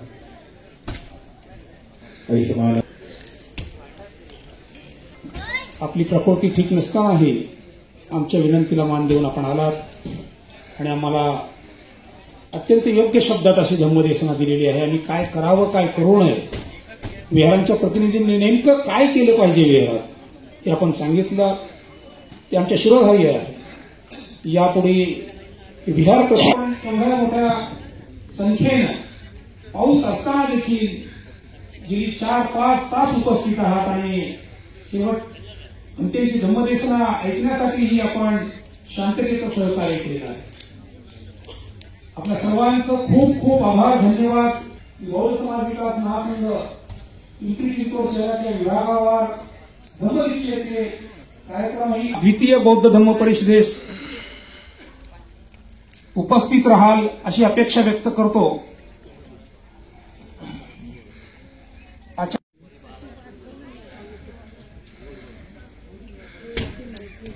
शरणं अयं बुद्धो मे शरणं वरं एतेन सच्चवचना होतु मे जय मंगल. मे शरणं अयं धम्मो मे शरणं वरं एतेन सच्चवचना होतु मे जय मंगलम्.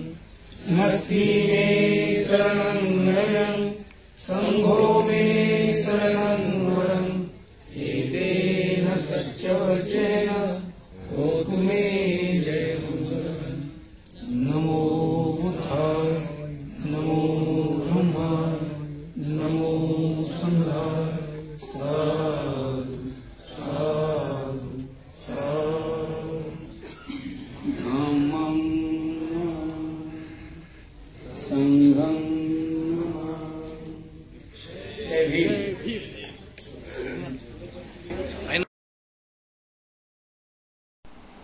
बौद्ध समाज विकास महासंघ पिंपरी चिंचवड शहर यांच्या वतीने पूज्य भदंत इमलकीर्ती गुणसरी यांचं मार्गदर्शन रविवारी सायंकाळी ठेवण्यात आलेलं होतं.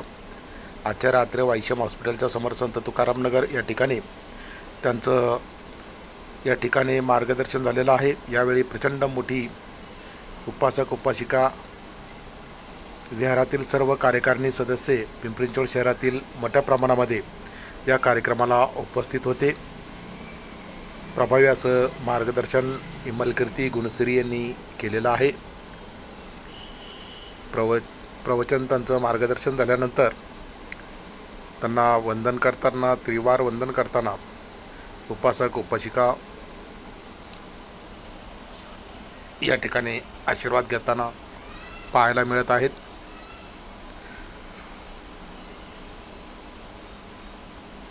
बौद्ध समाज विकास महासंघ पिंपरी चिंचवड शहर अध्यक्ष भाऊसाहेब डोळस यांच्या अध्यक्षतेखाली या कार्यक्रमाचं आयोजन केलेलं होतं. कार्यक्रमाचं सूत्रसंचालन विजय गायकवाड सचिव यांनी केलेलं आहे. सुंदर असं त्यांनी सूत्रसंचालन केलेलं आहे. या कार्यक्रमाचं प्रास्ताविक अनिल सुरवंशी सर यांनी, या महासंघाचे ते अध्यक्ष कार्याध्यक्ष आहेत, त्यांनी प्रभय असं प्रास्ताविकपर भाषण त्यांनी केलेलं आहे. आपण पाहतात की कार्यक्रम सूत्रबद्धपणे अतिशय सुंदर असा कार्यक्रम यावेळी झालेला आहे. या कार्यक्रमामध्ये प्रचंड अशी गर्दी झालेली होती. मोठ्या प्रमाणामध्ये आज विविध विहारातील काही प्रतिनिधी यांचं मार्गदर्शन झालेलं आहे आणि त्यानिमित्त आज इमलकीर्ती गुणश्री यांचंसुद्धा या ठिकाणी मार्गदर्शन झालेलं आहे. आपण पाहतात की त्या अनुषंगाने विहार संघटन आणि काळाची गरज या विषयावर सर्वांनी एकत्र येण्यासाठी हा कार्यक्रम बौद्ध समाज विकास महासंघ यांनी ठेवलेला होता. भंतेंसोबत सर्व कार्यकारिणी एकत्र येऊन हा फोटो घेतला.